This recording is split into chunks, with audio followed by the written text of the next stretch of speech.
हंस रूप से सनकादियों को दिए हुए उपदेश का वर्णन भगवान श्री कृष्ण कहते हैं। प्रिय उद्धव, सत्व, रज और तम ये तीनों बुद्धि प्रकृति के गुण है, आत्मा के नहीं। सत्व के द्वारा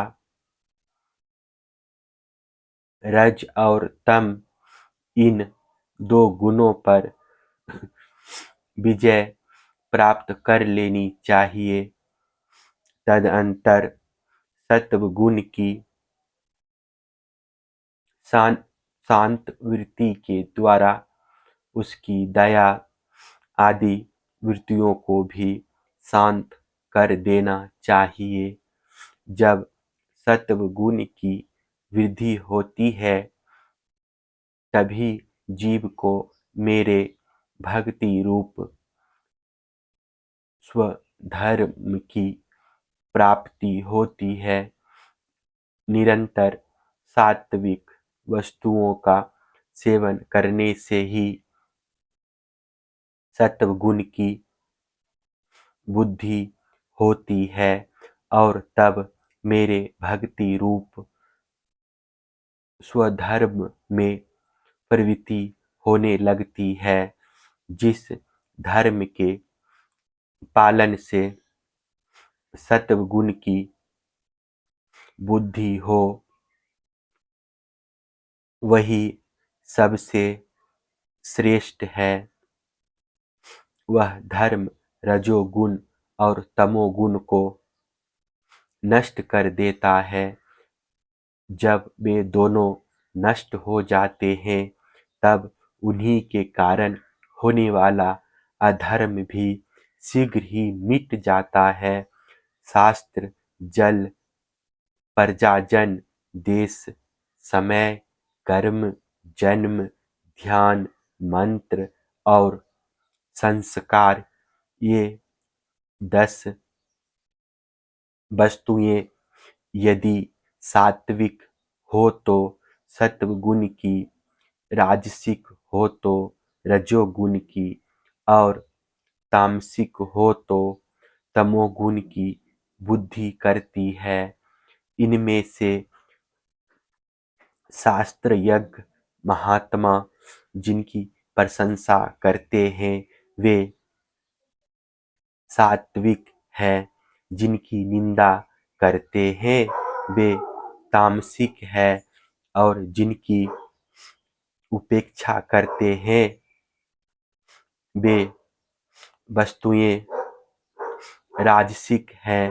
जब तक अपने आत्मा का साक्षात्कार तथा स्थूल स्थूल सूक्ष्म शरीर और उनके कारण तीनों गुणों की निवृत्ति न हो तब तक मनुष्य को चाहिए कि सत्व गुण की बुद्धि के लिए सात्विक शास्त्र आदि का ही सेवन करे, क्योंकि उससे धर्म की वृद्धि होती है और धर्म की वृद्धि से अंतःकरण शुद्ध होकर आत्म तत्व का ज्ञान होता है।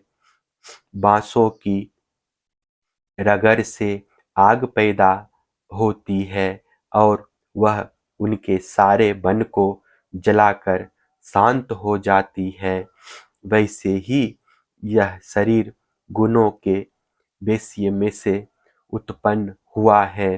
विचार द्वारा मंथन करने पर इससे ज्ञान अग्नि प्रज्वलित होती है और वह समस्त शरीरों एवं गुणों को भस्म करके स्वयं भी शांत हो जाती है।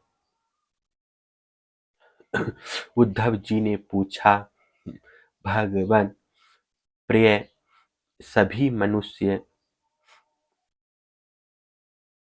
इस बात को जानते हैं कि विषय विपत्तियों के घर हैं, फिर भी वे कुत्ते, गधे और बकरे के समान दुख सहन करके भी उन्हीं को ही भोगते रहते हैं। इसका क्या कारण है? भगवान श्री कृष्ण ने कहा, प्रिय उद्धव, जीव जब अज्ञानवश अपने स्वरूप को भूलकर हृदय से सूक्ष्म, स्थूल आदि शरीर में अहम बुद्धि कर बैठता है, जो कि सर्वथा भ्रम ही है, तब उसका सत्व प्रधान मन घोर रजोगुण की ओर झुक जाता है, उससे व्याप्त हो जाता है। बस जहाँ मन में रजोगुण की प्रधानता हुई कि उसमें संकल्प विकल्पों का तांता बंध जाता है। अब वह विषयों का चिंतन करने लगता है और अपनी दुर्बुद्धि के कारण काम के फंदे में फंस जाता है, जिससे फिर छुटकारा होना बहुत ही कठिन है। अब वह अज्ञानी कामवश अनेकों प्रकार के कर्म करने लगता है और इंद्रियों के वश